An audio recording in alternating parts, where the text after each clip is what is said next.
guys! So, and welcome back to my channel. So, kumusta naman kayo guys? Medyo matagal din tayong hindi nakagawa ng collective, no? Kasi na-busy and puro ako travel na itong mga nakaraan, no? Hindi naman travel na parang namasyal.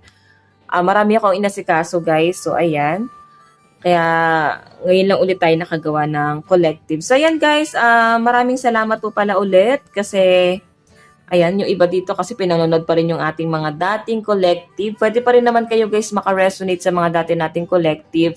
Kasi timeless naman po yan guys, no? Kumbaga, pag napanood mo siya at hindi mo in-expect na mapapanood mo siya sa araw na yon, maaaring nakatadhana siya sa'yo that time, okay?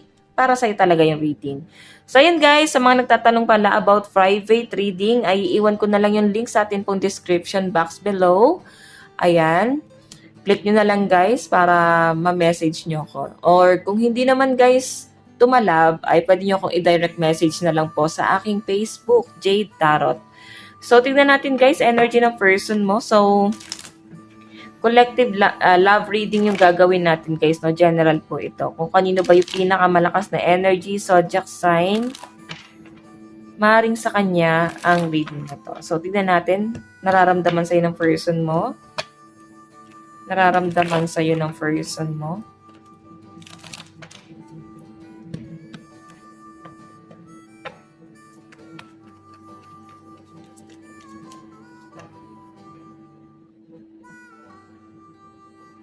Ano naman ang nararamdaman mo sa person mo?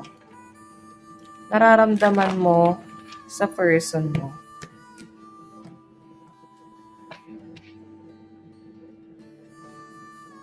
Okay. So guys, tignan natin. Ano ba ang nararamdaman sa'yo ng person mo? 9 of Pentacles. So I think maayos ang pera mo eh. Magaan ang lahat sa'yo. So nararamdaman niya sa'yo, sobrang practical. May pera ka. Okay, maganda yung pera mo. Mas maayos ang pera mo. Madiskarte, maparaan.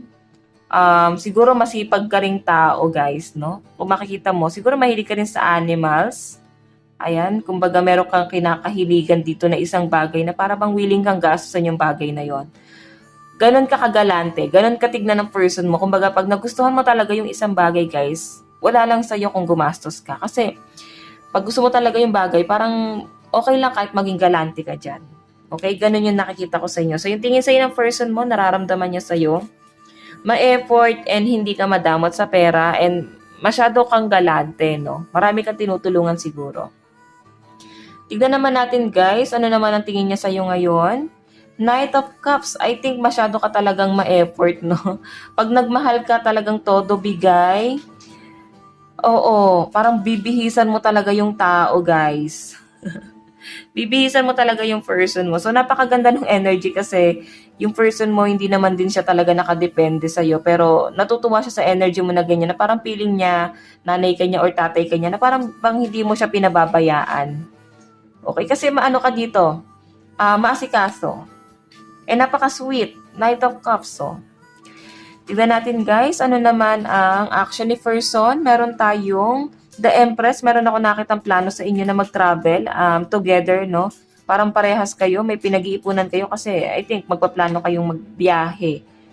Okay? Or pwedeng magbabiyahe siya sa papunta sa inyo, guys. May mag-e-effort dito. Tignan natin, guys, ano naman ang overall energy. Naku, bakit parang nag-overthink si person? Feeling niya masakit ka sa ulo. Feeling niya rito, guys, hindi niya siguro gusto na mag-aaway kayo minsan or nagkakagulo kayo, nagtatampo kayo or nagtatantrums ka kasi ayaw niya, gusto niya okay lang kayong dalawa, walang problema, go with the flow. Nahihirapan siya pagdating dito sa relationship na to pag hindi kayo talaga okay, parang nag-overthink siya or hindi niya kaya. Okay? Or pag nasa malayo, kasi kung nasa malayo ka or hindi niya kaya nang nalalayo ka. Bottom of the deck, 7 of Cups. Naku, mukhang ang daming option ni person. Dami niyang ginagawa, dami niyang inaasikaso. So, kaya siguro guys, may pagtatampo rito kasi minsan, parang walang time itong person mo, lalo na sa communication. Hindi kanya napagtutuunan ng pansin minsan. Minsan sumasama yung loob mo kasi ayun nga, hindi kanya nabibigyan ng time. Parang nararamdaman mo na parang bang mahal pa ba ako ng taong to kasi baka hindi na. Ganon yung nafe-feel ko, guys. So, malakas ang energy ng Capricorn, Taurus, and Virgo, Cancer, Pisces, and Scorpio. So, I think, ikaw, sa side mo, para bang nag-explore ka. Okay? Mahal na mahal ka ng person mo, pero ikaw, parang nag-explore ka pa. Or, siguro, medyo may edad siya sa'yo. Okay? So, tignan natin, guys, ano naman ang nararamdaman mo sa person mo. Oh my God, Ten of Swords. Iniwan ka niyang luhaan, sugatan.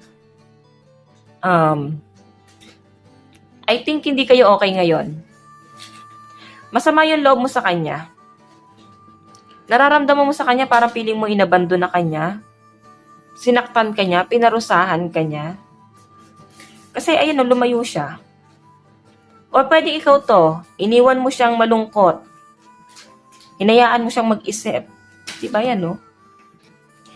Para bang pinaubaya mo na sa kanya yung mga desisyon sa buhay or sa inyong dalawa. Para bang ikaw pala tong magaling, di ikaw na mag-isip. Parang ganon. Kasi parang masyado siyang logical, guys, eh. Hindi ka mananalo sa mind reading dito sa taong to. Tignan natin, guys, ano ba ang tingin mo sa person mo? Five of Swords, conflict.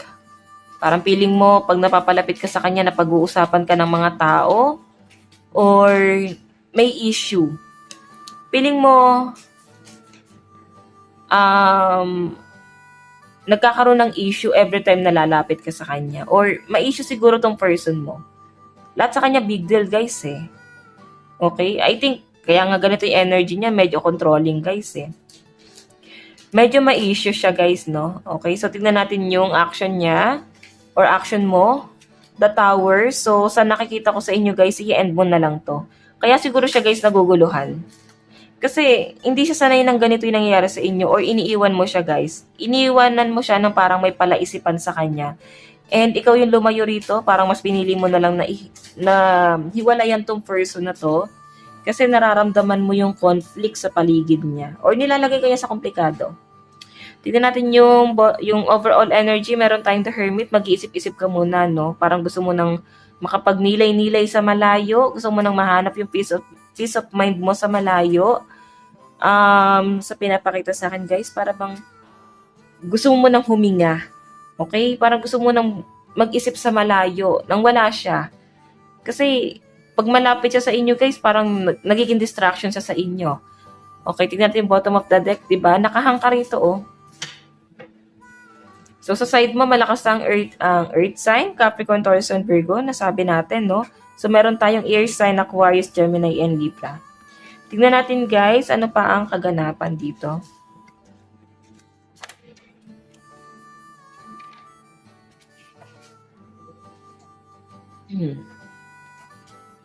Kaganapan, tignan natin. Wait lang, guys.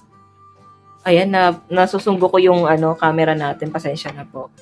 Tignan natin, sana patungo tong relationship na to. Spirit guide, sana po patungo tong relationship na to. Meron tayong, meron ditong magkakaroon ng matinding regret, paghihinayang, pagsisisi. Sa nakikita ko, guys, person mo tong nagsisisi kasi siya na tong nahihirapan mag-isip, eh. Ayan, di ba? Yung bottom of the deck niya kanina. Five of Swords. Okay? Alam mo, nakaplano na tong relationship niya na to. At parang yun yung magiging disappointment niya, no? Na parang gusto niyang ibalik yung relationship na nawala sa inyong dalawa. The Lovers. Naku, mabubuo pa rin tong relationship na to. Kung may tampuhan kayo ngayon, guys, susuyuin ka pa rin ng person mo at pipiliin niya pa rin mabuo itong relationship na to. Or kung kayo naman, guys, ay nagsasama pa rin, maaaring hindi lang kayo nag-uusap talaga. And sa pinapakita sa akin, maayos niyo pa rin, lalo na kung may pamilya kayo, guys. Isisettle niyo pa rin to, guys, no? So, medyo dominante lang yung energy ng person mo kasi Emperor, eh. Tignan pa natin, meron tayong, ayan, 8 of Pentacles. Kumbaga talagang susuyuin ka niya hanggang sa mahuhulog ka na naman sa kanya.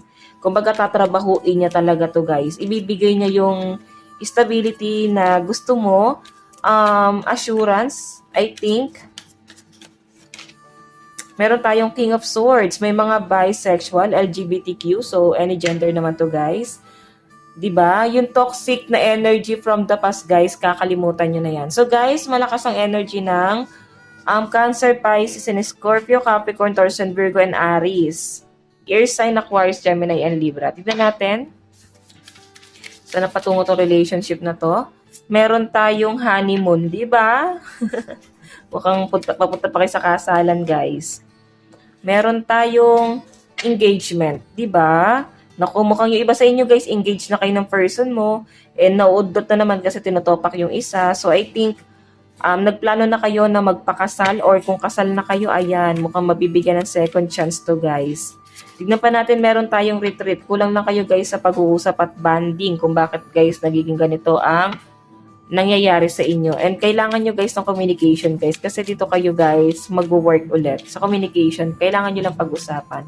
Mensahe ng person mo, meron tayong, my life is not as together as it seems. So, pakiramdam mo, may mga bagay siyang hindi sinasabi, no? Hindi siya nagpapakatotoo at tinatago niya sa inyo. It was by my fault but I blame you. So, medyo narcissistic si person, guys, kasi minsan kasalanan niya pero sasabihin niya na ikaw ang may dahilan kung bakit nangyayari yon. Okay, siguro, magkaroon na lang kayo ng give and take kasi walang gustong magpakumbaba. Meron po tayong it's time for me to heal now. So, gagawa na, guys, ng action tong person mo. Nagmamadali siya. Okay, kasi hindi niya kaya eh. Okay, magmamadali siya na maayos kayo ulit dito, guys. Ayan. So, guys, ito lang naman ang inyong reading hanggang sa muli. God bless and love you all. Thank you.